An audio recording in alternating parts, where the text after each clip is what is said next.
नमस्कार। To the point देख रहे हैं आप और आपके साथ मैं हूं प्रतिमा दत्ता। आज टू द पॉइंट में आपकी मुलाकात बीजेपी के एक वरिष्ठ नेता से करवाने जा रहे हैं, जिन्होंने बतौर सांसद भी हरियाणा को अपनी सेवाएं दी और अब संगठन में एक बड़ी जिम्मेदारी को निभा रही हैं। और केंद्रीय चुनाव समिति, केंद्रीय संसदीय बोर्ड की मेंबर, बीजेपी की वरिष्ठ नेता सुधा यादव जी आज हमारे साथ टू द पॉइंट के इस खास एपिसोड में हैं। सुधा यादव जी, बहुत स्वागत आपका हरियाणा न्यूज़ पर। Thank you. नमस्कार।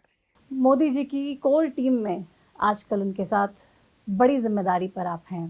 केंद्रीय चुनाव समिति की बात कर लें, संसदीय बोर्ड की बात कर लें, दो अहम जिम्मेदारियां निभा रही हैं। कितना चैलेंजिंग और कितनी बड़ी रिस्पॉन्सिबिलिटी? देखिए, स्वाभाविक है कि ये एक बहुत बड़ा सम्मान भी है और जितना बड़ा दायित्व होता है उतना बड़ा चैलेंज भी होता है, उतना अधिक आपको निष्पक्ष होकर के काम करने की आवश्यकता भी होती है। मेरे लिए ये एक सीखने जैसा भी है और सीख करके भारतीय जनता पार्टी को और अधिक मजबूत करने में अपना योगदान देना ये मेरे दायित्व भी है।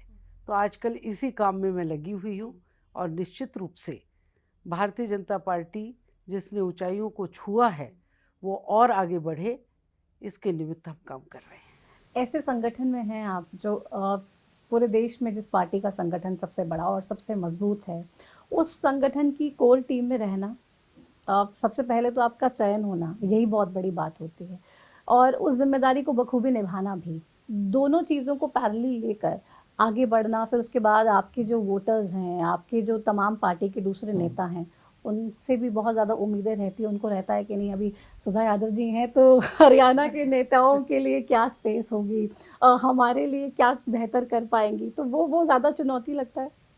देखिए, मुझे ऐसा लगता है कि जब से मैं भारतीय जनता पार्टी के अंदर आई हूँ तो पार्टी ने मुझे विभिन्न समयों के ऊपर विभिन्न दायित्व दिए और बहुत सम्मान भी पार्टी ने दिया है।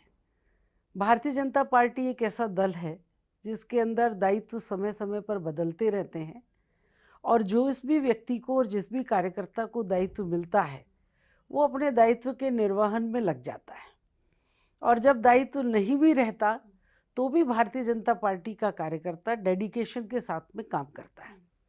फील्ड कोई भी हो, चुनौतियां सब फील्ड में होती हैं, राजनीतिक फील्ड में भी चुनौतियां होती है और संयम के साथ में चुनौतियों का सामना करना ये भारतीय जनता पार्टी के कार्यकर्ता को बखूबी आता भी है और उसे सिखाया भी जाता है। तो मुझे लगता है कि उसके निमित्त हम अच्छे से अपना काम का निर्वहन कर पाते हैं। आपके ये ट्रेनिंग का पार्ट ही होता है कि अगर आपको उम्मीद के अनुसार पार्टी ने कुछ दिया नहीं, तब भी आप संतोष में रहते हैं, आपको लगता है कि नहीं, पार्टी ने जो किया है अच्छा किया है। तो बहुत ज़्यादा इनडिसिप्लिन हम दूसरी पार्टीज़ में देखते हैं, जब उनको कुछ नहीं मिलता है या कोई पद नहीं दिया जाता है जो कोई पर्टिकुलर नेता एक्सपेक्ट कर रहा हो, तो भारतीय जनता पार्टी में ऐसा क्यों नहीं होता? देखिए, और पार्टियों के अंदर अगर मैं देखूं तो वहाँ पर व्यक्ति आधारित काम ज़्यादा चलता है। जो कार्यकर्ता है वो नेताओं के साथ में जुड़े रहते हैं और ओपनली इस बात को कहा जाता है कि फला व्यक्ति फला का कार्य करता है, फला व्यक्ति फला का कार्य करता है। भारतीय जनता पार्टी में कार्यकर्ता व्यक्ति का नहीं, कार्यकर्ता पार्टी का होता है और विभिन्न स्तर के ऊपर प्रशिक्षण शिविर लगा करके हम कार्यकर्ताओं को एक विचार के साथ में जुड़ करके राष्ट्र के प्रति समर्पण भाव के साथ में काम कैसे किया जाता है इसको सिखाने का काम करते हैं।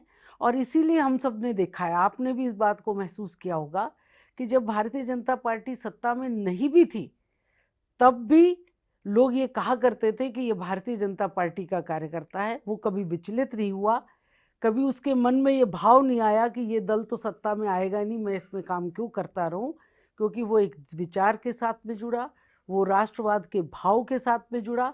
और जब आप विचार और भाव से जुड़ करके काम करते हैं तो विचलन कम होता है, निराशा कम होती है। ठीक है, मनुष्य स्वभाव के कारण कुछ निराशाएं हो सकती हैं, लेकिन मुख्य रूप से कम निराश होकर के भारतीय जनता पार्टी का कार्यकर्ता प्रतिबद्धता के साथ में काम करता है। आप एक तरफ राष्ट्रवाद की बात करते हैं, आप राष्ट्र के प्रेम के लिए बात करते हैं, लेकिन कांग्रेस लगातार ये आरोप लगाती है कि भारतीय जनता पार्टी सिर्फ दंगा कराने का काम करती है। वो, उनको देश से कोई प्यार नहीं है, राष्ट्र से कुछ उनको लेना देना नहीं है, सिर्फ दंगे करवाओ, लड़ाई करवाओ, यही काम है भारतीय जनता पार्टी का। देखिए, आरोप तो कोई किसी पर भी लगा सकता है, लेकिन अगर वो देखेंगे कि जब से केंद्र में भारतीय जनता पार्टी की सरकार आई है, जिन स्थानों पर सदैव दंगे हुआ करते थे वो दंगे बंद हो गए हैं। भारतीय जनता पार्टी की सरकार आने के बाद में सबका साथ, सबका विकास और सबका विश्वास, इस नारे के साथ में देश के प्रधानमंत्री ने काम करना शुरू किया है। आज कोई भी वर्ग अछूता नहीं है जहां पर विकास को पहुंचाने का काम न किया गया हो। हमने किसी भी धर्म का, किसी भी समाज का, किसी भी जाति का, किसी को इग्नोर नहीं करा। हम चाहते हैं कि पूरे देश का समुचित विकास हो और उसी अवधारणा को लेकर के भारतीय जनता पार्टी की सरकार काम कर रही है। और मोदी जी का तो स्पष्ट मानना है कि पंक्ति में अंतिम व्यक्ति का जिस दिन विकास हो जाएगा उस दिन ये राष्ट्र विकसित राष्ट्र होगा। तो हम उनके जीवन स्तर को भी उठाने का काम कर रहे हैं, हम डेवलपमेंट के काम को भी कर रहे हैं और हम विदेशों के अंदर अपनी साख को भी बढ़ाने का काम कर रहे हैं। तीनों फ्रंट के ऊपर पैरेलल काम करते हुए इन 9 वर्षों के अंदर हमने समान विकास का काम किया है। इसलिए जो लोग आरोप लगाते हैं उनको अपने गिरेबान में झांक करके देखना चाहिए कि आपने गरीबी हटाओ के बहुत नारे दिए, लेकिन गरीबी कभी नहीं हटी। गरीब को हटाने का काम जरूर आपने किया होगा। विकास के काम की जो आज गति पकड़ी गई है उससे लोगों का ध्यान भटकाने के लिए आप दूसरी चर्चाएं करते हैं, जो कि गलत है। तो ये नहीं करनी चाहिए उनको, क्योंकि ये बिल्कुल नहीं करनी चाहिए। जब विकास की बात होती है तो विकास के लिए कभी कभी अच्छे शब्द भी बोलने चाहिए। और विपक्ष का काम विरोध का है, लेकिन वो पॉलिसी के ऊपर विरोध करे, वो तथ्यात्मक विरोध करे। सिर्फ वेग बात को कह देना कि भारतीय जनता पार्टी ये काम करती है, तो मुझे लगता है कि ऐसा कुछ भी नहीं होगा। आपको ध्यान होगा कि जो लोग ये कहा करते थे कि धारा 370 अगर हटेगी तो देश में खून की नदियां बह जाएंगी, कहीं बहती देखी किसी ने? कहीं पर दंगा होता देखा किसी ने? क्योंकि भारतीय जनता पार्टी की सरकार संयम के साथ में, नियमों के आधार पर सबके विश्वास को जीतते हुए काम करती है। और जब हम विश्वास के साथ में काम करते हैं तो लोग हमारी बातों को स्वीकार करते हुए उसके साथ में खड़े होते हैं। आज यही जम्मू कश्मीर है जिसके अंदर हम G20 की मीटिंग कराने में कामयाब हो पाए। ये वही जम्मू कश्मीर है जिसके अंदर फिर से लोग घूमने जाने लग गए हैं। ये वही जम्मू कश्मीर है जिसके अंदर अब विकास की गंगा बहनी शुरू हुई है। और मुझे लगता है कि आने वाले कुछ वर्षों के अंदर वो फिर से वैसा ही प्रांत होगा जैसा वो आतंकवाद से पहले हुआ करता। 370 का जिक्र आपने किया, हालांकि मुझे करना ही था। बात 370 की हो, 3 तलाक की हो, राम मंदिर जो अभी बस हो ही, उसकी पूजा ही होने जा रही है। राम जी को एक भव्य मंदिर से तमाम लोग जाएंगे और उनके दर्शन करेंगे। ये बड़े ऐतिहासिक फैसले प्रधानमंत्री मोदी ने लिए। अभी जब तीसरी टर्म में आप लोग एकदम कॉन्फिडेंट हैं कि चुनावी मैदान में जीतने वाले हैं, तीसरी टर्म में क्या ऐसे एजेंडाज हैं जो भारतीय जनता पार्टी की लिस्ट में हैं? देखिए, मोदी जी ने तो बड़ा स्पष्ट कर दिया है कि जब भारत अपने 100 वर्ष आज़ादी के पूरे कर रहा होगा तब तक ये विकसित राष्ट्र होगा। और विकसित राष्ट्र को बनाने के लिए डेवलपमेंट भी इसमें होगा। हर व्यक्ति के पास में शिक्षा कैसे पहुँचे, स्वास्थ्य कैसे पहुँचे, उसके जीवन के स्तर को ऊंचा कैसा किया जाए, इन सब पॉलिसीज़ के ऊपर जब हम काम करेंगे तभी तो हम विकसित राष्ट्र होंगे। और हम सांस्कृतिक दृष्टि से आज विश्व के अनेक देश हमें फॉलो करने लगे हैं। ये ताकत जो हमने दिखाई है, यही हमारा आने वाले समय में अगले 5 वर्षों में आप और बदलता हुआ दिखेंगे। आप बदलता हुआ भारत देखेंगे, जिस देश के योग को विश्व के अनेक देशों ने अपनाया है। ये एक हमारी ताकत है। तो स्वाभाविक है कि ये जो मुद्दे आपने मुझे गिनवाए हैं, ये निर्णय लेने के साथ साथ में हमारा एक गोल है भारत को विश्व गुरु बनाना। और भारत को विश्व गुरु बनाने के लिए जितने चैनल्स वहाँ तक जाते होंगे, उस हर चैनल के ऊपर स्टेप बाय स्टेप काम करके और हम भारत को विश्व गुरु बनाएंगे। लोग हमें फॉलो करें, लोग हमारी बातों को सुने, लोग हमारी संस्कृति को पहचाने, जाने और अपनाएं। इस विषय को लेकर के भारतीय जनता पार्टी की सरकार आगे बढ़ रही है। और मोदी जी का एक ऐसा नेतृत्व देश को मिला है जो कठोर निर्णय भी लेते हैं, निर्णय को इम्प्लीमेंट करने का काम भी करते हैं और निर्णय ठीक तरीके से नीचे तक इम्प्लीमेंट हुआ या नहीं, उसकी मॉनिटरिंग का भी वो काम करते हैं कि निर्णय भी लेना है, उसे सिरे भी चढ़ाना है और राष्ट्र को विकसित भी बनाना है। यही हम और किसी सबका को पता सपना भी है। लगने नहीं देना, बस निर्णय लेते हैं, तुरंत बताते हैं और तब सरप्राइज मिल जाता है सबको कि अच्छा और ये लोग क्या इतनी होगा। हंसी खुशी से स्वीकार कर लेते हैं। अभी देखा पिछले दिनों जब संसद का सदन बुलाया गया, तब सबको लगा एक देश एक चुनाव पे सरकार कहेगी कि भाई अब एक देश एक चुनाव पूरे देश में होने जा रहा है, लेकिन एक देश एक चुनाव का जो मोदी जी के पिटारे से बात नहीं निकली। मोदी जी ने सरप्राइज एक महिलाओं को दे दिया, तमाम देश के लोगों को दे दिया। और सरप्राइज नहीं, महिलाओं को खुशी दे दी मोदी जी ने। सरप्राइज तो आप लोगों को मिला, हमें खुशी मिली। आपको पता था ये होने जा रहा है? देखिए, लंबा मुद्दा चला आ रहा है, कई बार इसके ऊपर बातचीत लेकिन होती किसी थी। ने सोचा नहीं था ना कि अभी इसी सदन में मोदी जी इसको लेकर आ जाएंगे। हाँ ठीक है, लाई तो उस दिन खुशी हो गई सबको। कितना इम्पोर्टेंट था ये और इससे कितना बेनिफिट महिलाओं को मिलेगा, क्योंकि राजनीति में अक्सर देखा जाता था महिलाओं के लिए ज़्यादा कुछ है नहीं, देखिए ज़्यादा स्पेस नहीं दी जाती थी। देखिए, महिला आरक्षण राजनीतिक मुद्दा कई सालों से बना हुआ था, लेकिन जैसे मैंने कहा कि आपको डिटर्मिनेशन चाहिए किसी भी काम करने के लिए, और वो डिटर्मिनेशन मोदी जी के अंदर है। वो डिटर्मिनेशन को इम्प्लीमेंट कराने की ताकत उनके अंदर है। वो बिल्कुल क्लैरिटी ऑफ माइंड के साथ में काम को करना जानते हैं। उन्होंने इस विषय को ला करके महिलाओं को ताकत देने का राजनीतिक दृष्टि से भी काम किया है।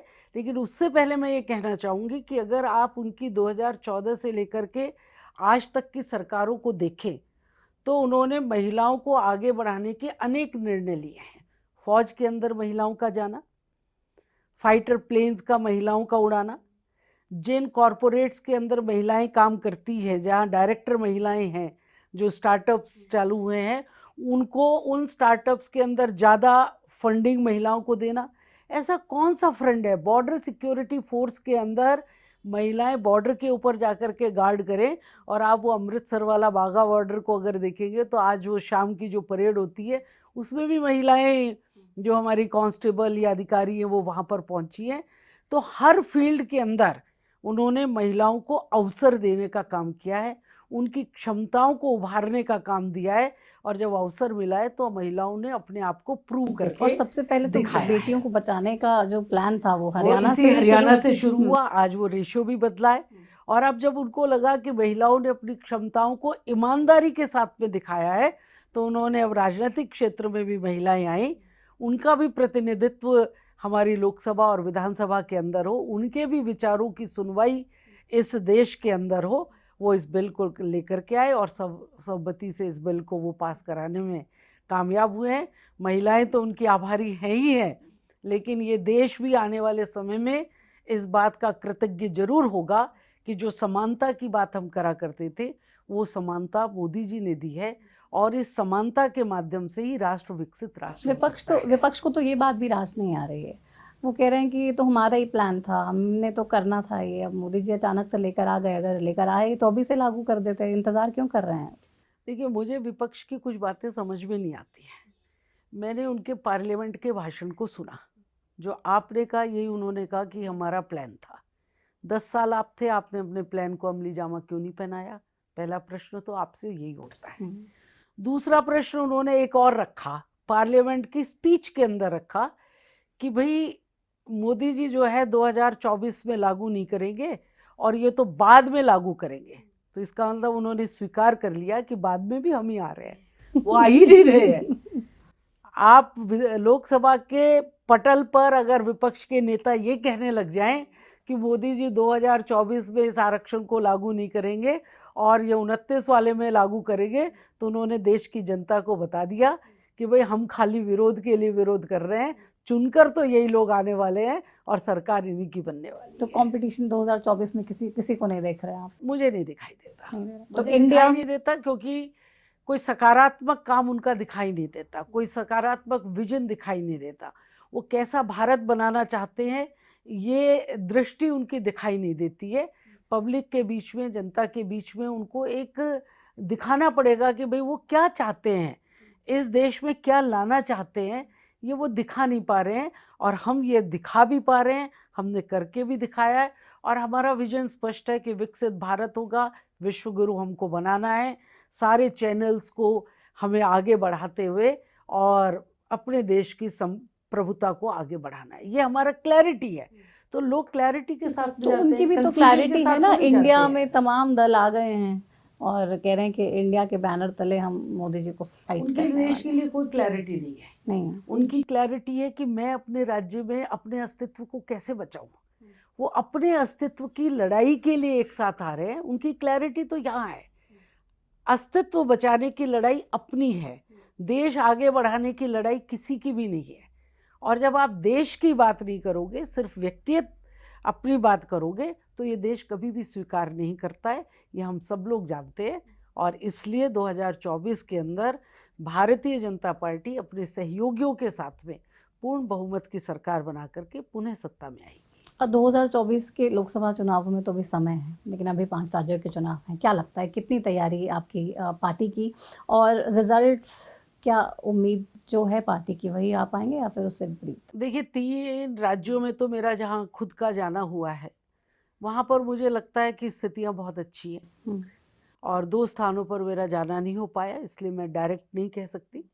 लेकिन पार्टी की स्थिति बहुत अच्छी है और कार्यकर्ता भी उत्साहित होकर के काम कर रहा है।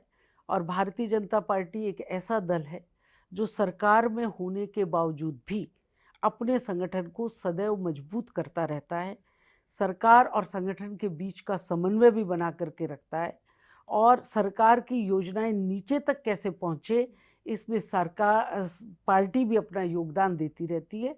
तो इन राज्यों के अंदर मुझे लगता है कि भारतीय जनता पार्टी अपनी सरकार बनाएगी। क्या लग रहा है कितने राज्य जीत रहे हैं आप हम लोग? तो 5 जीतने की तैयारी में चल रहे हैं, लेकिन मैंने कहा मैं व्यक्तिगत जहाँ नहीं जा पाई हूँ तो बहुत मतलब गहराई से नहीं 3 तो बता मान ले पाऊंगी। कि आप जीतेंगे।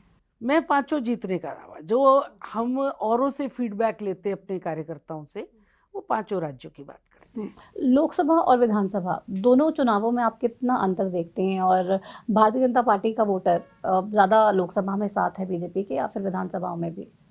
अभी तो अगर देश भर की स्थिति देखें तो हम दोनों में ही अपने साथ मानते हैं। अधिकतर राज्यों में हमारी सरकार है, कहीं कहीं पर अगर चूक भी हुई है तो वो वोट ऑफ परसेंटेज का डिफरेंस बहुत कम है, कभी कभी इस तरीके की चूक हो जाती है।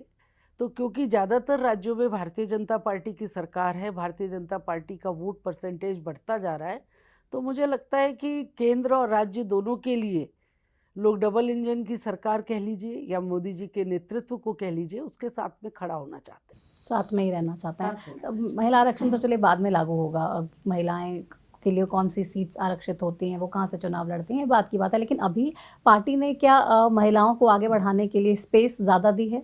मुझे लगता है कि भी कैंडिडेट्स पार्टी दे रही है। राजस्थान की जैसे जो टिकटें आई हैं, अभी तक जितनी घोषणाएं हुई है, उनमें महिलाओं की परसेंटेज बढ़ी है पिछले चुनाव की तुलना में। तो मुझे लग रहा है कि पार्टी अपने स्तर पर भी उनको आगे बढ़ाने का काम कर रही है।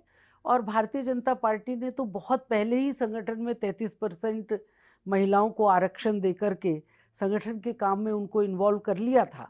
और आज हर स्तर पर भारतीय जनता पार्टी में महिला कार्यकर्ता काम कर रही हैं। तो उनके नेतृत्व को, उनकी पर्सनालिटीज़ को, उनकी लीडरशिप क्वालिटी को उभारने का काम संगठन के माध्यम से तो किया गया है, और अब चुनावी राजनीति के माध्यम से भी करेंगे, और उसका उपयोग राष्ट्र को मिलेगा, ऐसा हम सबका मानना है। हरियाणा की बात कर लेते हैं, क्योंकि हरियाणा के भी तमाम लोग इंतज़ार में हैं कि अब चुनाव कब हो। हालांकि समय है, अभी 9 साल हाल ही में पूरे किए हैं हरियाणा जी। सरकार ने। क्या लगता है कितने नंबर, कितना अच्छा काम, और 9 साल में कितने कमाल हरियाणा की सरकार ने किए हैं प्रदेश के लोगों के लिए? देखिए, हरियाणा की सरकार ने इन 9 वर्षों के अंदर हरियाणा में व्यवस्थाओं को बदलने में बहुत ज़्यादा काम किया है। हर काम को सिस्टम के साथ में कैसे किया जा सके, इस पर उन्होंने जोर दिया है। और मैं तो जिस इलाके से आती हूँ, जिस दक्षिणी हरियाणा के इलाके से आती हूँ, वहाँ पर मुझे लगता है कि हम सबसे सूखा और सबसे पिछड़ा जिला महेंद्रगढ़ को कहा करते थे। मैं वहाँ से सांसद भी थी। तो उस समय 1200 फुट के ऊपर ग्राउंड वाटर चला गया था और डार्क जोन जिसको घोषित कर दिया गया था। लेकिन ये इस सरकार का कमाल है कि वहाँ पर महेंद्रगढ़ जिले में आज नहरों के अंदर पानी आया है और लोगों को राहत मिली है, वाटर लेवल भी वहाँ पर ऊपर आया है, और हर घर जल योजना के माध्यम से जल पहुँचाने का भी काम कर रहे हैं। स्वास्थ्य की दृष्टि से अगर हम देखें तो केंद्र ने जो योजना हमारी चलाई थी, आयुष्मान भारत योजना जो चली थी, उसका एक्सटेंशन हरियाणा ने और करके चिरायु योजना चला दी। तो स्वास्थ्य की दृष्टि से भी एक गरीब व्यक्ति को स्वास्थ्य मिल सके, इसके ऊपर आकर के उन्होंने काम करना शुरू किया है। महिलाओं की सुरक्षा की दृष्टि से अगर देखें तो महिलाओं के लिए अलग से थाने बनाने का प्रावधान इस सरकार ने किया। महिलाओं के लिए कॉलेजेस हर जिले में बन सके, इसका प्रावधान इस सरकार ने किया है। तो मुझे लगता है कि चहुमुखी दिशा में उन्होंने काम करना शुरू किया है। गरीब लोगों के अकाउंट्स में बेनिफिट का डायरेक्ट ट्रांसफ़र होना, सब चीज़ ऑनलाइन करना, ताकि बीच में बिचौली उनके पैसे को ना खा सके। जिसको लाभ मिलना चाहिए उसी को लाभ मिले। इस व्यवस्था को बनाना आसान नहीं था और इस व्यवस्था को बनाने में समय भी लगा। व्यवस्था में कुछ त्रुटियां भी होंगी, लेकिन भारतीय जनता पार्टी का कार्यकर्ता इस विचार और भाव के साथ में काम करता है कि हमें पंक्ति में अंतिम व्यक्ति का उद्धार करना है अगर प्रदेश का या देश का विकास करना है। और जो सबसे अच्छी बात मुझे हरियाणा की दृष्टि से दिखाई देती है कि बिना पर्ची खर्ची के अगर आप में कैलिबर है और आपने मेहनत की है तो आपको नौकरी मिलेगी, आप आसानी से नौकरी कर सकेंगे। ये इसके अंदर का काम बहुत इम्पोर्टेंट। लेकिन हुड्डा साहब तो इस बात को मानने को तैयार नहीं है। वो कह रहे हैं कि ऐसा कुछ भी नहीं है, बिना पर्ची खर्ची युवाओं के पास नौकरी नहीं है, बेरोजगारी में हरियाणा नंबर 1 हो गया है। देखिए, हुड्डा जी शायद उन लोगों को मिल नहीं रहे होंगे, या हुड्डा जी सच को स्वीकार नहीं करना चाहते होंगे कि भाई किस तरीके का काम यहाँ पर हुआ है। मुझे ध्यान आता है कि जब 2014 का चुनाव लोकसभा का आ रहा था और उनका बेटा चुनाव लड़ रहा था रोहतक पार्लियामेंट से, तो वो कोसली हलके में जाकर के ये कहा करते थे कि हमने तुम्हें बहुत सी नौकरियां दी हैं। तो इसका मतलब आपने वो नौकरियां बिना मेरिट के और पर्ची लेकर के दी थी, ये उनसे पूछना चाहिए। हुड्डा जी जो बात कहते हैं, मैंने कल उनकी बातों को सुना था, तो मुझे बैठ कर के ध्यान आया कि हुड्डा जी ने तो विकास रोहतक के आसपास ही किया था। रोहतक के चारों तरफ की तो सड़कें चमका दी थी, लेकिन आज महेंद्रगढ़, भिवानी, दादरी के आदमी को अगर चंडीगढ़ जाना पड़ता है तो ऐसा नेशनल हाईवे बन गया कि वो गुड़गांव से पहले 3.5 घंटे में वहाँ पहुँच जाते हैं। आज आपको भी जयपुर जाना पड़ता है तो आप गुड़गांव से निकल करके इस एक्सप्रेसवे पर जाते हैं तो 3.5 घंटे में आप जयपुर पहुँच जाते हैं। आज हरियाणा का चहुमुखी विकास हुआ है। हुड्डा जी के समय में रोहतक का विकास हुआ था। हुड्डा मैं जी तो कहते हैं रोहतक पार्लियामेंट के भी बात ये नहीं तो करती झूठ है। फैलाया गया मेरे खिलाफ कि मैंने वो proof नौकरियां दे पर्ची खर्ची करा, मैंने वो इस बात का प्रूफ देना चाहिए विकास उनको। सिर्फ रोहतक का किया। कहते हैं ऐसा कुछ भी नहीं है। और तो उनसे जब भी इंटरव्यू में बात करते हैं हम और पूछते हैं कि आपने विकास सिर्फ रोहतक का किया, आप पे ये आरोप लगते हैं, तो कहते हैं नहीं, मैं तो पूरे हरियाणा का विकास किया। और फिर अपनी पूरी लिस्ट बताते हैं कि ये सब काम मैंने किए। चलो, योजना मैंने शुरू करी, बाद में चाहे बीजेपी ने आके उसको टेक ओवर किया। नहीं, और उनसे एक बार पूछना चाहिए कि वो एक श्वेत पत्र जारी कर दें कि महेंद्रगढ़ जिले में नहरों में पानी उनके समय में कितना आया था, भिवानी जिले में नहरों में पानी कितना आया था। ये वो एक श्वेत पत्र जारी करके बता दें कि हाँ, मेरे टाइम में नहरें ठीक हुई थी और पानी आया था। ये उनको बताना चाहिए। दूसरी बात ये कि जो रोहतक के आसपास उन्होंने हाईवेज बनाए थे, गुड़गांव के आसपास कब बनाए ये भी उनसे पूछना चाहिए। केएमपी का काम भी हमने आकर के पूरा किया है। आपने योजना बनाई होगी, लेकिन काम पूरा करने का काम भारतीय जनता पार्टी की केंद्र और राज्य की सरकारों ने मिलकर के किया है। हुड्डा साहब कहते हैं सिर्फ फीता काटने का काम किया है बीजेपी ने। 152D जो है उसके अंदर काम करने का काम भारतीय जनता पार्टी की सरकार ने किया है। 10 वर्ष का हुड्डा जी का शासन था। ये जो नेशनल हाईवे है दिल्ली से लेकर के चंडीगढ़ जाता है, वो उस पर काम ठप हो गया था, वहाँ काम नहीं चल रहा था, पुल अधूरे बन करके रह रहे थे। आपने उस कंपनी के साथ में बैठ करके या उसका समाधान निकालने का कभी आपकी केंद्र की सरकार या राज्य की सरकार ने किया क्या? नहीं किया। लेकिन आपकी सरकार जाने के बाद में जब नितिन गडकरी जी इसके मंत्री बने, उन्होंने 1 साल के अंदर उसके अंदर काम को चालू करा करके और उस हाईवे को चालू करा दिया। आप कौन से फीता काटने की बात कर रहे हैं? आपने इसका मतलब सिर्फ और सिर्फ पत्थर रखने का काम किया और आप उसके बाद में गायब हो गए। आपने सोचा कि मेरे नाम का पत्थर रख दिया जाए तो उसके बाद में आप गायब हो गए। इससे अधिक आपने काम नहीं किया। आपने अपने रोहतक में कुछ काम किया होगा, IIM आया, आप रोहतक में लेकर के चले गए। आपको लगा कि एम्स का एक्सटेंशन बढ़ना चाहिए, तो आपने बिल्कुल, क्योंकि एम्स वाले चाहते थे कि गुड़गांव के यहाँ पर बने, अगर एक्सटेंशन बन रहा है किसी को रेफर करना है, तो आपने बिल्कुल बॉर्डरिंग एरिया बाड़सा के ऊपर करा था। तो ये तो पॉलिसी आपने करी थी। आज हम सबका विकास करते हैं, हमको रोहतक से भी दिक्कत नहीं, हमको झज्जर से भी दिक्कत नहीं, हमको महेंद्रगढ़ से भी दिक्कत नहीं, भिवानी, दादरी, जींद, हिसार, समान कुरुक्षेत्र, विकास होता कैथल, है। कहीं से हमको दिक्कत नहीं है।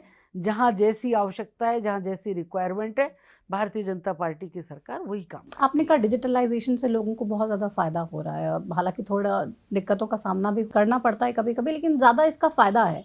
हुड्डा साहब कहते हैं कि ये पोर्टल की सरकार है। परिवार पहचान पत्र सबसे बड़ी समस्या है लोगों के लिए, मैं आऊँगा सबसे पहले इसको बंद कर दूंगा। देखिए क्या होता है कि जब सारी चीज़ें ब्लैक एंड वाइट पर हो जाएंगी, तो उनकी सिफारिशें करने के काम बंद हो जाएंगे। तो जो उनको सिफारिशें करने की आदत होती है, उनको ये चीज़ें ठीक नहीं लगेंगी। और मैंने शुरू में ही कहा कि जब व्यवस्था परिवर्तन का हम काम करते हैं, तो व्यवस्था जब भी बदली जाएगी, कठिनाइयाँ आएंगी, और समय के साथ में उन कठिनाइयों को पहचान करके उनका निराकरण किया जाता है।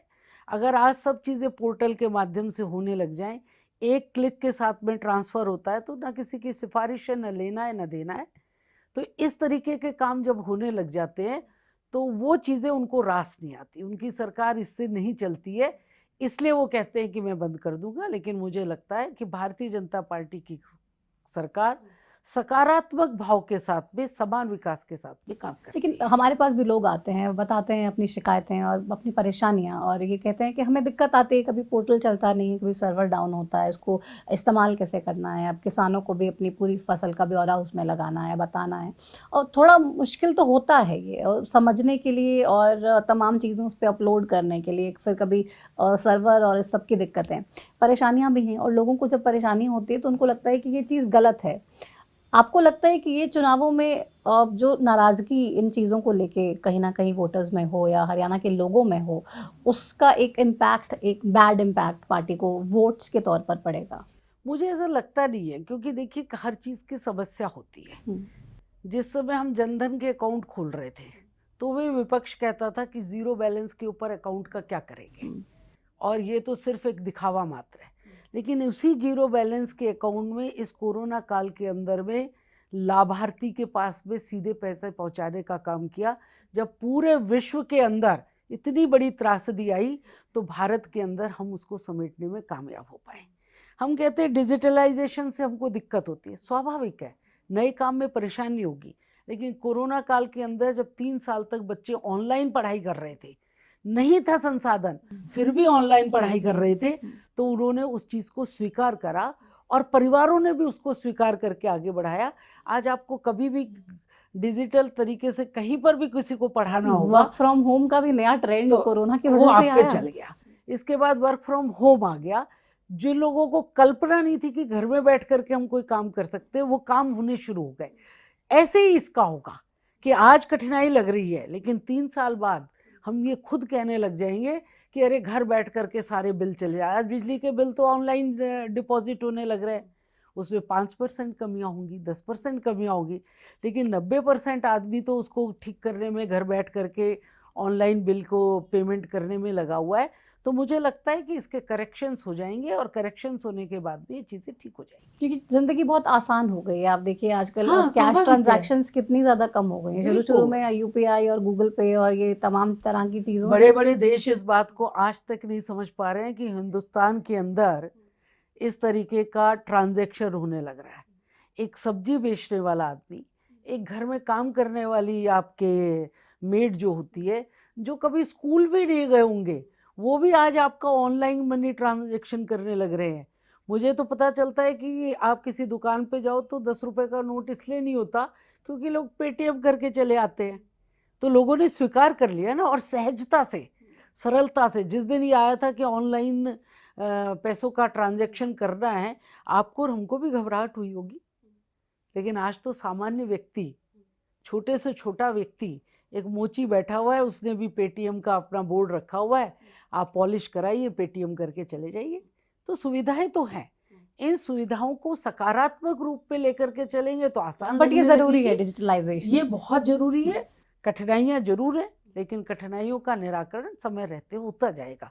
जैसे जैसे कठिनाइयां ध्यान में आएंगी उसका निराकरण किया जाएगा। कठिनाइयाँ चलिए आप लोगों की लगातार दूर कर रहे हैं, लेकिन हरियाणा में गठबंधन की सरकार चला रहे हैं अभी जननायक जनता पार्टी के साथ मिलकर, उसमें कोई कठिनाई आ रही है या सब ठीक है? ये सरकार अच्छी चल रही है, मुझे अच्छी चल लगता है हरियाणा की सरकार अच्छी चल रही है और हर फ्रंट के ऊपर अच्छा काम हो रहा है। कहीं पर कमियां होंगी, जैसे जैसे जानकारियां आती है उसको दुरुस्त करते हैं। बहुत बार चर्चाएं चली कि बस अब गठबंधन टूटने वाला है, अभी अभी टूट जाएगा, अब आलाकमान नाराज़ हो गया है, अब हरियाणा के इतने सारे नेता इसको लेके बयान देने लगे, विप्लव देव जी ने भी बहुत सारे बयान दिए, तो सबको ये लगा कि गठबंधन बस टूटने ही वाला है। अभी टूटेगा, कब टूटेगा, बस ऐलान बाकी है। लेकिन दुष्यंत चौटाला ने साफ तौर पे कहा कि हरियाणा के नेताओं को नहीं बोलना चाहिए, हमारा गठबंधन ऊपर से हुआ है और ऊपर वाले ही तय करेंगे कि ये चलेगा, टूटेगा या इसका क्या होगा। साथ रहेंगे अंतिम समय तक? देखिए, भारतीय जनता पार्टी के अगर इतिहास को आप उठा करके देखें तो उन्होंने अपनी तरफ से कभी भी गठबंधन तोड़ने की पहल नहीं की है। अगर उसके साथी ने उसको छोड़ना चाहा तो बात अलग है। भारतीय जनता पार्टी छोटे से छोटे सहयोगी को भी सदैव साथ रखना चाहती है। केंद्र में हमारे अपनी पूरी बहुमत है, इसके बावजूद भी हमने अपने सहयोगियों को न छोड़ा है और सरकार के अंदर उनको शामिल रख करके मंत्रालय भी दिए हैं। तो हमारे माइंडसेट में कभी भी ये नहीं है कि हम, चाहे हमारा सहयोगी छोटा हो चाहे सहयोगी बड़ा हो, हम उसके साथ लेकर के चलते हैं। बाकी सहयोगी कभी कभी छोड़ करके भाग जाते हैं तो ये उनकी सोच है। तो जननायक जनता पार्टी को लेके करना बहुत अधिक मैं आवश्यक नहीं समझती। जननायक जनता पार्टी का फीडबैक अलायंस गवर्नमेंट का हरियाणा में आपको अच्छा मिलता है? अभी जो 4 साल बीते हैं, सरकार अपने आप में अच्छी चल रही है और बाकी जो भी रणनीति होती है वो चुनाव के समय बनाई जाती है। लेकिन भारतीय जनता पार्टी तो चुनावों के लिए हर वक्त तैयार रहती है। तैयार रहना और रणनीति बनाने में अंतर होता है। हमारी फौज जो है वो 24 घंटे तैयार रहती है, लेकिन बॉर्डर की रणनीति क्या होगी वो किसी को बताई नहीं जाती। नहीं, मुझे पूरा विश्वास है आप बताएंगी भी नहीं, क्योंकि वो आपकी एकदम कोर कमेटी के अंदर है, कई वो तमाम तरीके के प्लान जो है वो तैयार होते हैं।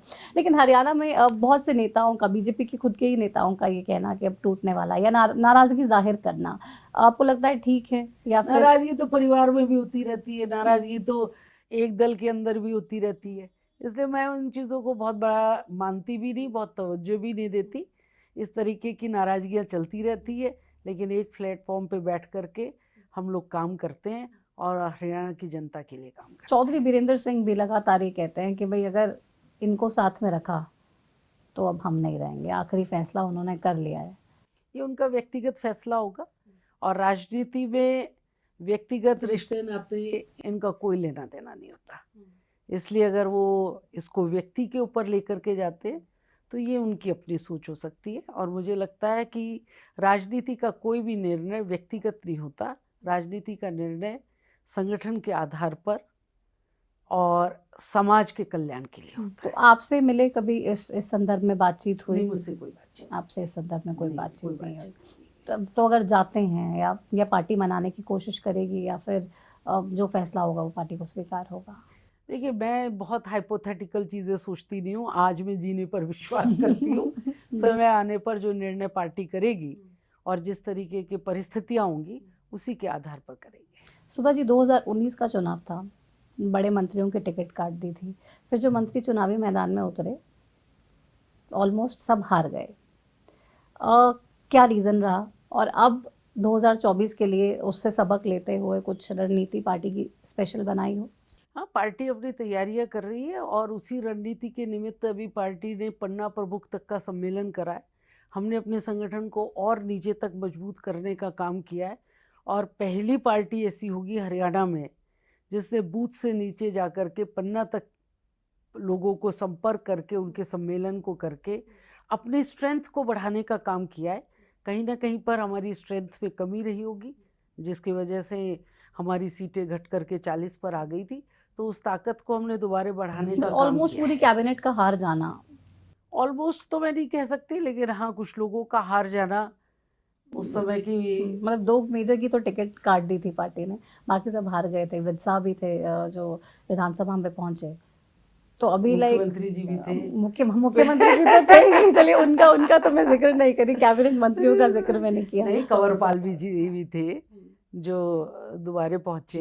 ऐसा नहीं है, एक दो लोग ऐसे हार गए जिनकी बारे में आप पर सोच वो रही हैं। मंत्री नहीं थे ना उस वक्त, वो स्पीकर थे। नहीं, पोस्ट पर तो थे ही, लेकिन हाँ कुछ परिस्थितियां ऐसी रही थी। लेकिन मुझे लगता है कि आने वाला समय अब अच्छा रहेगा। अभी ठीक रहेगा। हाँ। अभी हम देखा चुनावी जब टिकटें आप बांट रहे हैं अलग अलग राज्यों में, तो ज़्यादातर ये देखा जा रहा है कि सांसदों को चुनावी मैदान में उतारा जा रहा है। हरियाणा में भी क्या कुछ ऐसा देखने को मिलेगा? क्योंकि ये चर्चाएं भी चलती हैं कि जो हरियाणा के सांसद हैं उसमें से ज़्यादातर ये कह रहे हैं कि हम विधानसभा जाना चाहते हैं। जो जाना चाहते हैं उनका तो स्वागत है, लेकिन जिन राज्यों में उतारा गया है वहाँ, क्योंकि लोकसभा से पहले चुनाव है और अब लोकसभा आने ही वाली है, उन्होंने इच्छा जाहिर करी तो उनको उतार दिया गया। यहाँ पर क्योंकि लोकसभा पहले आती है तो उस समय किसकी क्या परिस्थिति और क्या मन होगा उसके आधार पर तय होगा।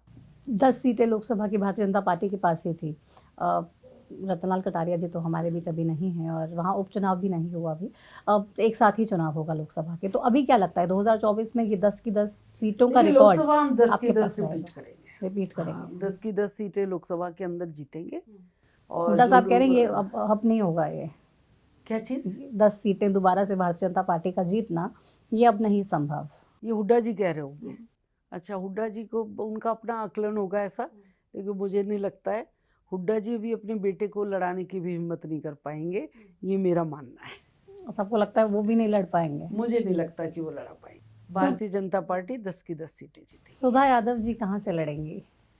देखिए, मैंने कभी भी अपने बारे में सोचा ही नहीं। जिस दिन से पार्टी में आई हूँ उस दिन से मैंने अपने बारे में सोचा ही नहीं कि लड़ूंगी कि नहीं लड़ूंगी, लड़वाएंगे कि नहीं लड़वाएंगे। पार्टी ने मुझे जितना सम्मान दिया है और विभिन्न दायित्वों के ऊपर जहाँ जहाँ उन्होंने मुझे रखा है, तो मुझे लगता है कि जब पार्टी स्वयं मेरे बारे में सोचती है तो उस दिशा में मैं क्यों सोचूं। वो अपने आप सोचेंगे, जहाँ सोचेंगे, जैसा सोचेंगे। सुधा यादव तैयार है, उसको जब जहाँ जिस जंग में कूदने को कहा जाएगा वो कूद जाएगी। बाकी निर्णय क्योंकि पार्टी बहुत सारी करेगी। चर्चाएं मैं सुन रही हूँ और खासतौर पे 2 सीटों से ज़्यादा चर्चाएं हैं कि सुधा यादव जी चुनावी मैदान में होंगी। या तो गुड़गांव की सीट कही जा रही है या फिर भिवानी महेंद्रगढ़ की। देखिए, 2014 का जब चुनाव आया था तो मुझे 2014 के चुनाव में जिस समय विपक्ष के नेता थे, अभी हमारे बीच में नहीं है, आदरणीय अरुण जी और सुषमा जी, उन्होंने मुझे महेंद्रगढ़ भिवानी लड़ने के लिए कहा था। लेकिन आखिरी समय में वहाँ पर बदलाव हुआ, धर्मवीर जी वहाँ पर आए और वो चुनाव लड़ गए। इसलिए लोगों के मन में ये भाव आता रहता है कि भाई वो शायद यहाँ आ सकती है, यहाँ लड़ सकती है। मुझे तो पार्टी जो कहेगी मैं वो करने के लिए तैयार हूँ। और आपने देखा भी होगा कि 2014, 19 का लोकसभा, 2 विधानसभा, 4 चुनाव चले गए। पार्टी ने कहा आपको सिर्फ संगठन का काम करना है, मैंने सिर्फ संगठन का काम किया। पार्टी ने आज मुझे एक बहुत बड़ा सम्मान दे करके उस टीम में बिठाया है जहाँ पर सब निर्णय होते हैं। तो मैं इसके लिए तो ये पार्टी की ही आभारी हूँ मैं। इसलिए मैं अपने बारे में वास्तव में कभी नहीं सोचती। लेकिन मौका मिले या पूछें अगर आपसे कि आप क्या चाहती हैं? पूछेंगे तो कहूँगी मैं भाई जंग का घोड़ा हूँ, जहाँ से उतारेंगे वहाँ पर उतर जाएंगे। मैं एक बात से बहुत आश्वस्त हूँ अपने मन में कि एक लंबा समय चुनावी राजनीति के बाहर रहने के बावजूद, 2009 के बाद चुनाव नहीं लड़ी, आज 2023 से 24 में हम प्रवेश करने जा रहे हैं। चुनाव न लड़ने के बावजूद इस इलाके के लोगों ने जो स्नेह और सम्मान मेरे साथ में रखा है, आज भी सतत संपर्क जो लोगों का है, आज भी जो लोग मुझे बुलाते रहते हैं, इससे बड़ा सम्मान शायद ही किसी को मिल सकता है। नहीं, आप और हम जानते हैं कि चुनावी राजनीति से एक बार बाहर हो जाओ तो फिर जनता के बीच में रह पाना बहुत कठिन होता है। लेकिन जनता ने मुझे कभी अपने से अलग नहीं समझा, कभी मुझे अपने से बाहर नहीं किया। और आज भी उनके बीच में हूँ, कल भी उनके बीच में थी, पद पे थी तो भी ऐसी ही थी, पद पे नहीं हूँ तो भी उनके लिए मैं ऐसी हूँ। इस स्नेह के लिए मैं अहिरवाल की पूरी जनता का तहे दिल से आभार व्यक्त करती हूँ। ठीक है, अच्छी बात है। और ये कॉन्फिडेंस जो आप में है क्योंकि लोगों का प्यार आपके साथ है। जी अक्सर ये देखा गया, भारतीय जनता पार्टी हमेशा से कहती है कि हम परिवारवाद को बढ़ावा नहीं देने वाले हैं, हम उसके साथ नहीं हैं, हम इंडिविजुअल नेताओं को और अच्छे काम करने वाले नेताओं को आगे लेके आना चाहते हैं। लेकिन हरियाणा की बात करें तो बहुत सारे नेता हैं जिनका परिवार पूरा राजनीति में ही है और उनके परिवार के इर्द गिर्द ही उनकी पूरी राजनीति घूमती है। गुरुग्राम की बात करें, राव इंद्रजीत सिंह अपनी बेटी की टिकट को लेके किस तरह से पिछली बार भी प्रेशर बनाने की कोशिश उन्होंने की। फरीदाबाद चले जाएं तो वहाँ पर भी आपके केंद्रीय राज्य मंत्री हैं कृष्णपाल गुर्जर, उनके बेटे के लिए भी वो लगातार प्रयासरत हैं। फिर आप चौधरी बीरेंद्र सिंह की बात कर लीजिए। अभी चुनावों में क्या ऐसा कोई पार्टी का प्लान है कि आप, ठीक है, आप अगर चौधरी बीरेंद्र के बेटे को टिकट दी तो उनको साइड लाइन कर दिया गया कि आप एक ही पद मिलेगा, आपकी आप एक ही जगह मिल पाएगी, आप ले लीजिए, आपके बेटे को मिल जाए। तो गुड़गांव फरीदाबाद में भी ऐसा कुछ बदलाव देखने को मिलेगा तो क्या? पार्टी ने पहले ही बहुत क्लियर कर दिया था। परिवारवाद को भी समझना पड़ेगा। परिवारवाद का अर्थ ये कि अगर परिवार में भी कोई पॉलिटिकल पार्टी में काम करता है या पॉलिटिकल पार्टी के साथ में जुड़ करके कार्यकर्ता बन के काम करता है, पार्टी को उससे गुरेज नहीं है। लेकिन पार्टी ने ये तय करा कि एक परिवार में एक टिकट देंगे, आप ले लो या आपका बेटा ले ले। ऐसा तो और जगह पर भी दिया है। तो एक टिकट के लिए अगर वो अपने बेटे को या बेटी को कोई लड़वाना चाहता है और अपनी सीट छोड़ता है तो पार्टी उस हिसाब से विचार करेगी। लेकिन जैसा आपने उदाहरण दिए कि सांसद बनने के बाद जिन्होंने सोचा कि उनके बच्चों को भी टिकट मिलेगी, पार्टी ने मना किया कि नहीं भाई, हमने एक टिकट का वादा किया था, एक टिकट आपको दे दी। एक टिकट के बाद में दूसरी टिकट के ऊपर पार्टी ने विचार नहीं किया। लेकिन ये सब चीज़ें समय और परिस्थिति के साथ में आने वाले समय में देखिए। तो 24 में भी यही एजेंडा रहने वाला है, एक ही टिकट? अभी तक तो मैं जितना देख रही हूँ देश भर में, उसमें मुझे यही लगता है और प्रधानमंत्री जी का मानना है ये कि सारी सीटें एक ही परिवार को देने की आवश्यकता नहीं होती। वो इसके खिलाफ देश भर में बोलते भी हैं और वो ये मानते हैं कि परिवार में अगर कोई बच्चा काम कर रहा है, अगर उसका पॉलिटिकल इंटरेस्ट है तो उसको करने देना चाहिए, इसका कोई बुराई नहीं। लेकिन एक ही परिवार में सब लोग चुनाव लड़ेंगे, इसकी आवश्यकता नहीं। दूसरा, परिवारवाद का अर्थ ये है कि आपकी सत्ता आप ही के बच्चे को मिलेगी, वो है परिवारवाद। यहाँ पर आपकी सत्ता आपके बच्चे को मिलेगी, इसकी कोई गारंटी नहीं है। आपके बच्चे में अगर कैलिबर होगा, मेहनत होगी तो ही मिलेगी। जैसे मुख्यमंत्री का बेटा ही मुख्यमंत्री बनेगा, ये है और दलों के अंदर। प्रधानमंत्री के बेटे को ही प्रधानमंत्री का भाव मिलेगा, ये है और दलों में। और जितने भी रीजनल पार्टीज हैं उनको अगर आप उठा करके देखें तो जब मुलायम सिंह जी को तय करना तो उन्होंने बेटे को ही तय करा, उन्होंने भाई को नहीं तय करा। आज ममता बनर्जी अगर लग रहा है कि भविष्य होगा तो वो भतीजे को ही आगे लेकर के आ रही है, तो वो है परिवारवाद। यहाँ तो ऐसा निर्णय नहीं कर सकते। यहाँ पर निर्णय होगा योग्यता के आधार पर, यहाँ पर निर्णय होगा आपके काम करने के आधार पर। ठीक है, पॉलिटिकल फैमिली का अगर बच्चा होता है, हो सकता है कि उसको कहीं एडवांटेज हो जाए, लेकिन भारतीय जनता पार्टी ने एक टिकट की जो पॉलिसी बनाई थी उसके ऊपर वो चले थे और उसी का निर्णय उन्होंने किया था। दक्षिण हरियाणा की बात करें तो आपकी पार्टी के पास कुछ ऐसे नेता भी हैं जो नेता नहीं, राजा के तौर पर लोग उनको जानते हैं। लोगों के बीच जाते नहीं हैं, ज़्यादा मिलते नहीं, बस चुनावों के समय में ही लोग उनसे मिल पाते हैं। तो ऐसे नेताओं के लिए पार्टी के पास क्या प्लान है? क्या उनको बताते हैं आप कि बार बार आपको लोगों के पास जाना चाहिए, इतनी बड़ी जिम्मेदारी अगर पार्टी ने दी है तो कम से कम उसको संभालें तो सही ढंग से? देखिए, वो पार्टी के सांसद हैं और केंद्र सरकार में मंत्री हैं। भारतीय जनता पार्टी तो बड़े से बड़े नेता को भी प्रवास करने के कार्यक्रम देती है, उनके बीच में जाने के लिए, उनके बीच में बैठने के लिए देती है। मुझे लगता है कि उनको भी कार्यक्रम दिए जाते होंगे। अब वो कितना करते हैं कितना नहीं करते ये तो आप मुझसे बेहतर जानती हैं, लेकिन पार्टी सबको प्रवास के लिए कहती है। सरकार की योजनाओं को नीचे लेकर के जाना, सरकार की योजनाओं का नीचे तक लाभ लोगों को कैसे मिले, ये चुने हुए जनप्रतिनिधियों का ही काम है और ये काम उनको करना चाहिए। तो हमें जो भी चुना हुआ प्रतिनिधि है उसको ये काम करना चाहिए। तो ग्राउंड पे हम भी जाते हैं, बहुत सारे सर्वेज हमारे भी होते हैं और हमारे मीडिया के रिपोर्टर्स भी, चैनल के रिपोर्टर्स अलग अलग जगह पे जाते हैं, फीडबैक लेते हैं। सांसदों का फीडबैक लिया जाता है, मंत्रियों का लिया जाता है, विधायकों का लिया जाता है। लोग ये कहते हैं कि सांसद तो आते हैं ही नहीं यहाँ पर। तो गुरुग्राम जैसी जगह पर आप देखिए, अगर सांसद जाएं ही ना, लोगों के पास उनसे मिले ही ना, तो एक इम्पैक्ट तो पार्टी पे पड़ता ही है, लोगों की नाराजगी तो रहती ही है ना। उसे कैसे दूर करेंगे आप? पार्टी का संगठन मजबूत है, इसलिए पार्टी के अंदर काम चलता है। और गुड़गांव में वास्तव में बहुत अधिक काम करने की आवश्यकता है। गुड़गांव वो शहर है जिसमें अभी बहुत काम करके इसे बहुत ऊंचाइयों पर पहुंचाया जा सकता है।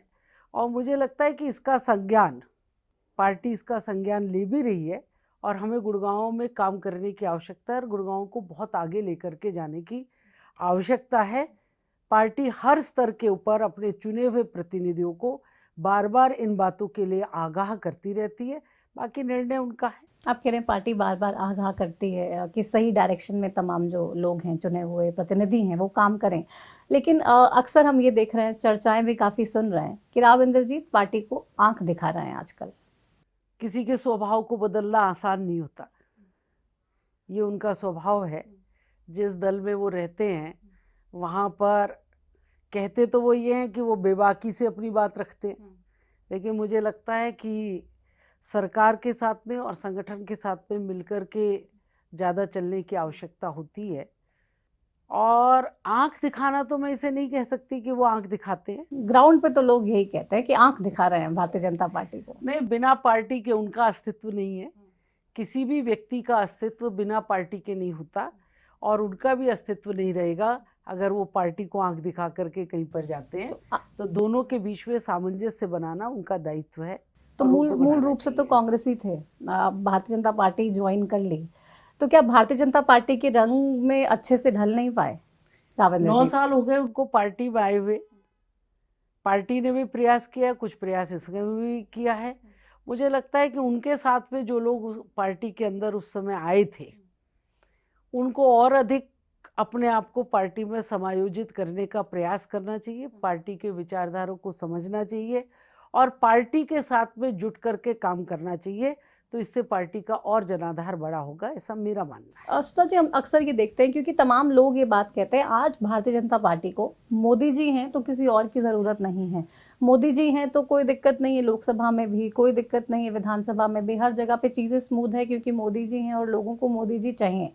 इस बीच अगर किसी को ये लगे कि हमारी वजह से ही पार्टी है और हमारी वजह से ही सरकार आ रही है या हमारी वजह से ही यही सीट है, तो ये गलतफहमी पालनी चाहिए क्या? नहीं, बिल्कुल भी नहीं, आज बिल्कुल भी नहीं। भारतीय जनता पार्टी की अपनी ताकत बहुत अधिक है और आपने 2019 का चुनाव भी देखा, सब लोगों ने मोदी जी के नाम पर ही चुनाव लड़ा था। आज पार्टी की ताकत बड़ी है, आज मोदी जी का नेतृत्व और उनकी पॉपुलैरिटी बहुत बड़ी है, लोग उनके नाम पर वोट करते हैं, बड़े बड़े नेता उनके नाम पर चुनाव लड़ने लग रहे हैं, इसलिए ये गलतफहमी किसी को नहीं होनी चाहिए। तो मोदी जी ही हैं सब कुछ, जो तमाम नेताओं को एक साथ लोकसभा लेके जाने का दम रखते हैं। मोदी जी की पॉपुलैरिटी देश और विदेश में बहुत ज़्यादा है, लोगों का उनके प्रति बहुत अधिक सम्मान है और युवा हो और बुजुर्ग हो, इवन बच्चा हो जो वोटर भी नहीं है इस देश का, वो भी मोदी जी के प्रति एक सम्मान रखता है और मोदी जी इस देश के फिर से प्रधानमंत्री बने ये जानता है। सबको मालूम है कि जब एक एक सीट से ही वो प्रधानमंत्री बन सकते हैं, इसलिए लोग कैंडिडेट को तो भूल जाते हैं कि कैंडिडेट गौण है और मोदी जी प्रमुख है और मोदी जी के नाम पर वोट डाल करके एक एक सीट को जिता करके भेजते, तभी हम बहुमत की सरकार बनाएंगे। तो अभी चुनावों में क्या ऐसा कुछ है, क्योंकि बहुत तमाम कांग्रेसी नेता, हम चौधरी वीरेंद्र की भी बात कर लें, राव इंद्रजीत की बात कर लें, ये कह रहे हैं कि भाई हम ही हैं, उनको लगने लग गया है कि हम हैं तो पार्टी है, हम हैं तो पार्टी जीतेगी, हम हैं तो पार्टी को मजबूती मिलेगी। अब बहुत सी गलतफहमियां तमाम नेताओं के जहन में हैं।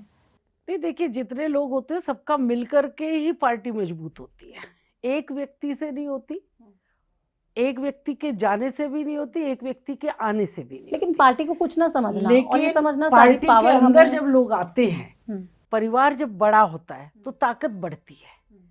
तो 2014 में कुछ लोग पार्टी में आए, पार्टी की ताकत बढ़ी थी और उसके बाद भी लगातार लोग पार्टी के अंदर आ रहे हैं, पार्टी की ताकत निरंतर बढ़ती जा रही है। इसलिए इस बढ़ती हुई ताकत के अंदर हम भी एक हिस्सा हैं, ये तो ठीक है, हम ही सिर्फ हिस्सा हैं, ये नहीं है। लेकिन इसको लेके लगातार सेंटर से भी प्रयास हो रहे हैं और कोशिशें भी हैं ये बताने के लिए कि भाई गुरुग्राम में अब आप अपने आप को राजा मत समझिए। बहुत सी चीज़ें हैं, पार्टी तमाम दूसरे नेताओं को भी लेकर आ रही है। भूपेंद्र यादव जी की बात कर ले, उनकी भी सक्रियता बहुत ज़्यादा बढ़ी यहाँ पर। आप लगातार, आपको इतनी बड़ी जिम्मेदारी दी गई है और चर्चाएं ये भी हैं कि अब आप यहाँ से पार्टी चुनावी मैदान में आपको उतार सकती है।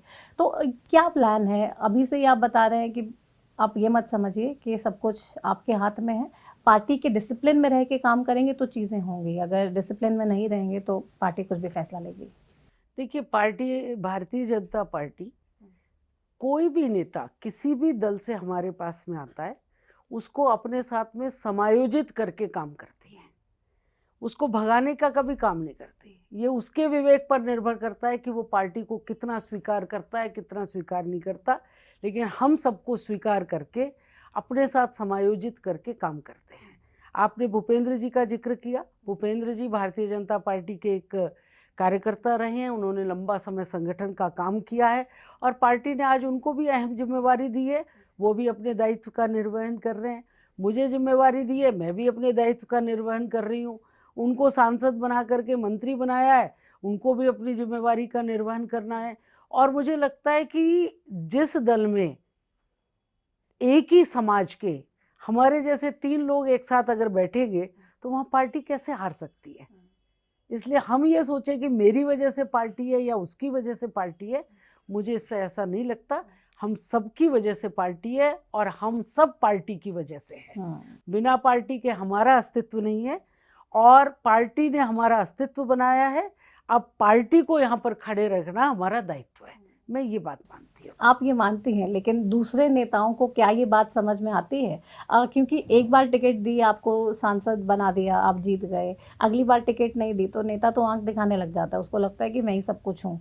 इतना संतोष लेकर आना और इतना विश्वास रखना अपने संगठन में। जो लोग भारतीय जनता पार्टी को छोड़ करके भागे हैं, आप उनका इतिहास उठा करके देखिए, या तो वो ख़त्म ही हो गए हैं या पार्टी में वापस लौट करके ही आ गए हैं। इसलिए पार्टी की ताकत बहुत बड़ी है। जो यहाँ पर आंख दिखा करके भागता है उसे लौट के आना पड़ता है। बहुत बड़े बड़े लोगों के उदाहरण हमारे पास में है। इसलिए मुझे लगता है कि जिसको ये बात समझ में आ जाएगी वो ऐसा काम नहीं करेगा। समझदार को इशारा ही काफ़ी होता है और मुझे लगता है कि ये समझ भी तमाम नेताओं को अब आ जाना चाहिए। बिल्कुल, आपने ठीक कहा। भारतीय जनता पार्टी की ताकत बहुत बड़ी है। इस ताकत को देश और विदेश में स्वीकार किया जा रहा है, तो मुझे लगता है कि प्रांतों के अंदर कोई इसको नहीं स्वीकारेगा, ऐसा मैं मानती नहीं हूँ। तो इंडियन नेशनल लोकदल, आम आदमी पार्टी, हरियाणा में तमाम पार्टियां अब ये दावा कर रहे हैं कि हमारा चुनाव ऐसा होगा कि आज तक किसी ने देखा नहीं होगा। हम सरकार बनाने का भी दावा INLD कर रही है, जिसका मात्र एक विधायक है अभी। क्या लगता है संभव हो पाएगा अभय चौटाला हम की? सबका सौभाग्य होगा कि हम ऐसा चुनाव भी देखेंगे, लेकिन मुझे लगता नहीं है कि ऐसा सौभाग्य आपको और हमको मिलेगा। हरियाणा के अंदर भारतीय जनता पार्टी, NDA की जो सरकार, वही सरकार बनेगी। आप देखते जाइए आने वाले समय में लोगों का जो स्नेह है और लोगों को जो वर्किंग हम लोगों ने लोगों के बीच में करी है, वो हमारी सरकार को पुनः स्थापित करेगी। हुड्डा साहब कह रहे हैं कि लोगों ने मन बना लिया है, अब सरकार बदलने वाली है। सिर्फ और सिर्फ हरियाणा में कांग्रेस की सरकार ही आने वाली है और कोई दूसरी पार्टी कह रहे हैं हमें तो नज़र नहीं आ रही। देखिए, अगर उनको ऐसा लग रहा था कि कांग्रेस की ही सरकार बनेगी तो वो इतने डरते डरते घोषणाएं कर रहे हैं, 4 उप मुख्यमंत्री बनाएंगे और उसमें भी स्पेसिफिक ब्राह्मण समाज का नाम लेने लग रहे हैं। ये उनके किस डर को दर्शा रहा है? अगर उनके अंदर विश्वास होता, अगर उनका आत्मविश्वास इतना है कि भाई हमारी ही सरकार बनेगी, तो वो ये विषय नहीं करते। और उनका ये विषय करते ही उनके ही पार्टी के बड़े नेताओं ने टिप्पणियां करना शुरू कर दिया। विपक्ष को तो टिप्पणी करने की जरूरत ही नहीं पड़ी। उन्हीं के लोग ये कहने लग गए कब निर्णय हुआ, कहाँ निर्णय हुआ, किसके बीच में निर्णय हुआ, ये कौन होते हैं ऐसा बोलने वाले। तो जो आप अपने परिवार को एक प्लेटफॉर्म पर नहीं बिठा पा रहे, परिवार मतलब पार्टी के परिवार को, आज तक आप जिले तक का संगठन नहीं बना पा रहे हैं। और सिर्फ इसलिए नहीं बना पा रहे क्योंकि जिलों का कार्यकर्ता भी नेताओं से जुड़ा हुआ है। तो मेरे गुट का आदमी बने, इतनी गुटबाजी के अंदर आप काम करने लग रहे हैं और सपने बहुमत की सरकार बनाने का देख रहे हैं। ये विरोधाभास यहीं पर देखने को मिल रहा है, चुनाव में नहीं तो दिखाई 4 डिप्टी सीएम क्या फिजिबल ऑप्शन लगते हैं आपको हरियाणा के छोटा लिए? हरियाणा है, यहाँ पर आप ऐसी बात करके मतलब मजाक वाली बात कर रहे हैं। बाकी करने को तो आप कुछ भी कर देंगे, लेकिन करेंगे तो तब ना जब आप आएंगे। अगर आप आएंगे ही नहीं तो आप करेंगे क्या? आप ऐसे सब्जबाग क्यों दिखाने लग रहे हैं? ऐसा इम्प्रैक्टिकल बात आप क्यों कहने लग रहे हैं? कि हरियाणा इसलिए जो राज्य है हमेशा से ही हरियाणा में एक ही बात चली आती है और यही कहा जाता है कि भाई यहाँ पे जाट गैर जाट की राजनीति चलती है। उसके ऊपर भूपेंद्र सिंह हुड्डा का ये कह देना कि भाई अब डिप्टी सीएम बनाएंगे, हम ब्राह्मण को बनाएंगे, फिर बाद में क्लैरिफिकेशन देते हैं नहीं सीएम भी बन सकते हैं, तमाम जातियों को, ओबीसी का जिक्र भी किया, तमाम जातियों को लेकर कह रहे हैं हम सबका डिप्टी देखिए, सीएम बना उन्होंने देंगे। स्वयंभू अपने को सीएम कैंडिडेट डिक्लेयर कर दिया। ठीक है, उन्होंने स्वयंभू डिक्लेयर कर दिया, तभी तो कहा 4 डिप्टी सीएम बनाएंगे, ब्राह्मण बनाएंगे, ये बनाएंगे, वो बनाएंगे। बट इतना जातिवाद तो ऑलरेडी है ना हरियाणा नहीं, में, इसके बाद आपको ये सही ध्यान लगता होगा है? कि 2005 का जब चुनाव हुआ था, कांग्रेस सत्ता में आई थी, तो लोगों को ऐसा लगता था कि भजनलाल जी मुख्यमंत्री बनेंगे। अनेकानेक उनके लोग जीत के आए थे जो उनके समर्थक थे और बन गए हुड्डा जी। हुड्डा साहब। तो ये आज कैसे तय कर रहे हैं कि यही सीएम बनेंगे और अपने 4 डिप्टी बना लेंगे? ये तो तय करने का इनके पास में वो ही नहीं है कि ये तय कर पाए, ये निर्णय ले पाए, वो नहीं है। तो फिर ये क्यों कर रहे हैं ऐसा? इसलिए मुझे लगता है कि ये सिर्फ जनता को गुमराह करने का वाक्य है कि ये जनता को गुमराह कर रहे हैं और सब्जबाग दिखा करके कुछ वोट ये पा सके। और लोग उस इससे काम में गुमराह लग भी रहे हैं। नहीं होंगे आप? नहीं, अगर वो गुमराह नहीं होंगे, लोग अब आगे चले गए। और जो युवा है, अब वो युवा इन चीज़ों में फंसने वाला नहीं है। उसको विजनरी नेता चाहिए, उनको काम करने वाले नेता चाहिए, उनको हरियाणा को आगे बढ़ाने वाले लोग चाहिए, उनको बिना खर्ची पर्ची के काम चाहिए, उनको एक क्लिक से काम होना चाहिए। इस विजन का युवा आज हरियाणा के अंदर है, तो मुझे नहीं लगता कि वो इनसे गुमराह होगा। केंद्रीय चुनाव समिति भारतीय जनता पार्टी की जब कैंडिडेट्स को सिलेक्ट करती है, क्या क्राइटेरिया होता है? क्योंकि अभी चुनाव हैं तो तमाम नेता तैयारी कर लेंगे, क्राइटेरिया से मैच कर लें अपने आप को। चेकलिस्ट कोई पार्टी की होगी या फिर पार्टी देखती है जिसका पार्टी अनेक स्तरों पे सर्वे कराती है और जिसके विनेबिलिटी का आधार दिखाई देता है, उसके साथ में पार्टी जाती है। क्योंकि हर दल चुनाव को जीतने के लिए ही चुनाव लड़ता है।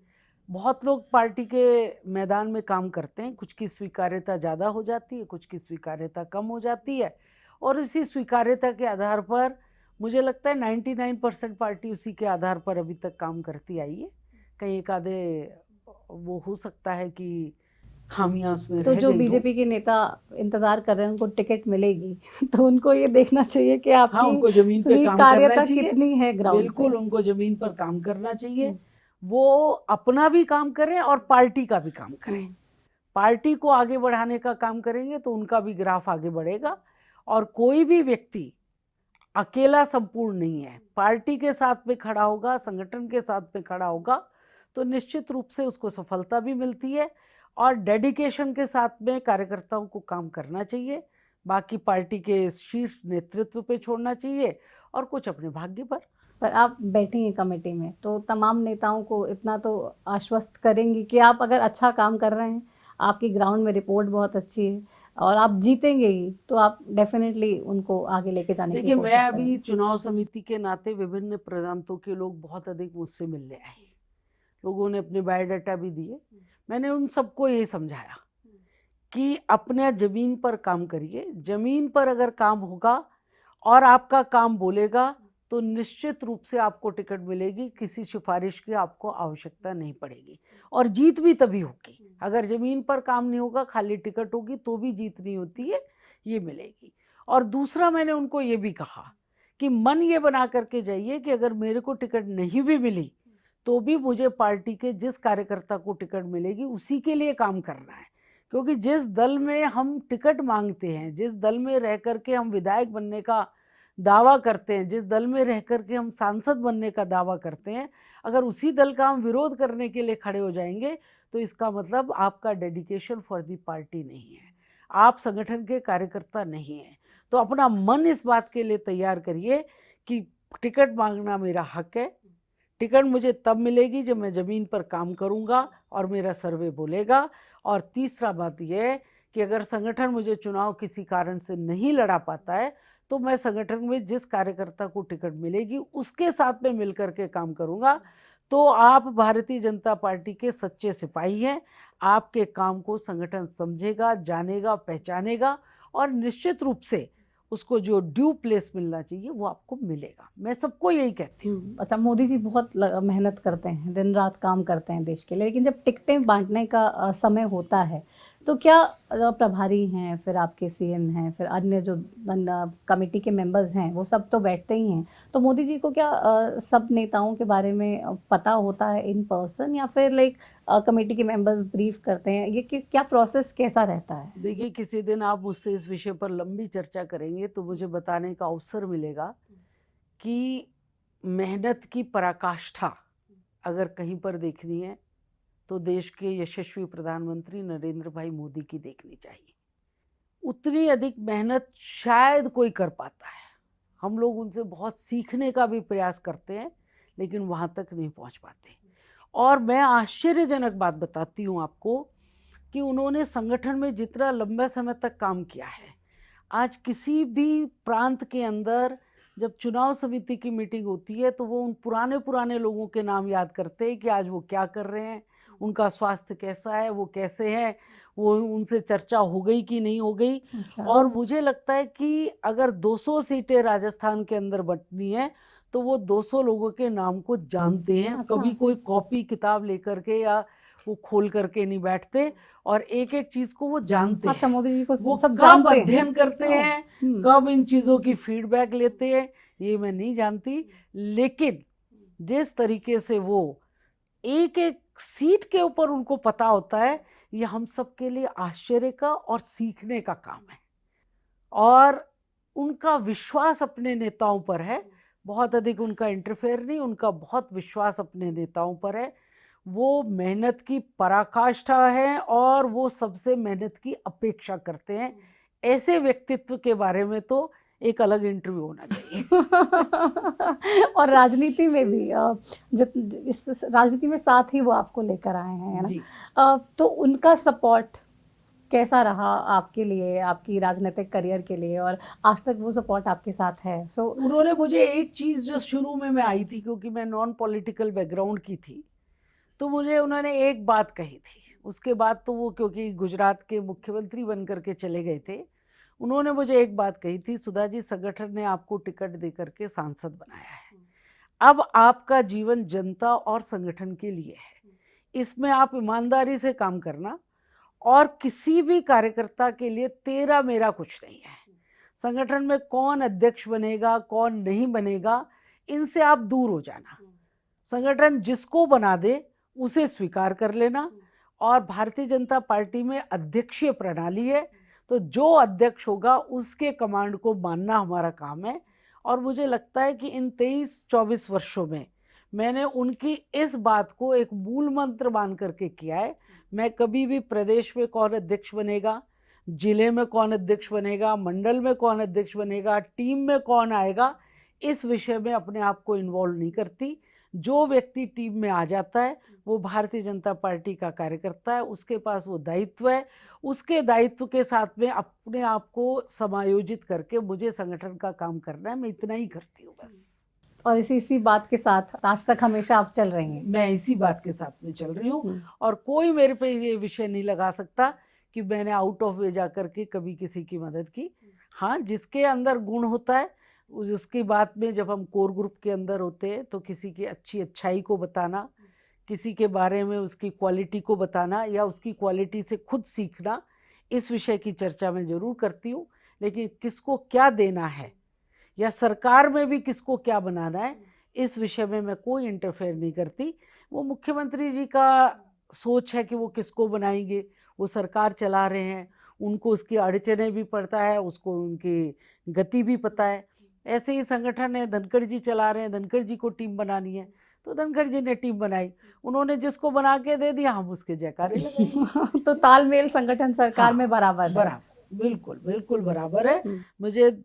और मैं उन सौभाग्यशाली लोगों में से एक हूँ कि हरियाणा में किसी के साथ में भी मेरा कोई दुराव नहीं है, किसी के साथ में मेरा कोई लड़ाई झगड़ा नहीं, कोई गुट नहीं। और सबके साथ में स्नेह है, सम्मान है, सब मेरा सम्मान करते हैं, मैं सबका सम्मान करती हूँ। चलिए, ये बहुत अच्छी बात भी है, क्योंकि राजनीति में ऐसे लोग विरले ही होते हैं, क्योंकि कहते हैं ना, राजनीति में आपके दुश्मन ज़्यादा होते हैं, दोस्त कम, क्योंकि कोई किसी को ग्रो करते देख खुश नहीं होता है। बट आप इस मुकाम पर हैं और लगातार सबको साथ लेकर आगे चल रही हैं। उम्मीद करते हैं आगे भी ये प्यार संगठन का बना रहे और इसी विश्वास के साथ आप काम करती रहें। बहुत शुक्रिया अपना समय देने के लिए हमें। Thank you. और देखते हैं, इंतज़ार करते हैं कि आप कौन सी लोकसभा सीट से चुनाव लड़ती हैं। आपकी शुभकामनाएं मेरे साथ है। चलिए, बहुत शुक्रिया अपना समय देने के लिए। Thank you so much, thank you. तो सुधा यादव जी को आपने सुना, जिन्होंने साफ तौर पे कह दिया कि मैं संगठन के लिए पूरी ईमानदारी से काम कर रही हूँ। जो दायित्व पार्टी उनको देती है उसको बखूबी निभाती हैं और चुनावी मैदान में जाने के लिए भी तैयार हैं। पार्टी जहाँ से भी ड्यूटी लगा दें, सुधा यादव जी को बता दें कि बस आपको ये काम करना है, और वो तैयार हैं पार्टी के किसी भी काम को पूरी शिद्दत और पूरी ईमानदारी के साथ करने के लिए। तमाम प्रदेश के अन्य राजनीतिक मुद्दों पर भी बेबाकी से खुलकर हर किसी बात का, हर किसी सवाल का जवाब दिया और साफ तौर पे ये भी बता दिया कि 2024 में भारतीय जनता पार्टी के सामने टक्कर में कोई दूसरी पार्टी नहीं। सरकार एक बार फिर से ना सिर्फ देश में बल्कि प्रदेश में भी बीजेपी बनाने जा रही है। फिलहाल टू द पॉइंट में मेरे साथ इतना ही। आप देखते रहिए हरियाणा न्यूज़। नमस्कार।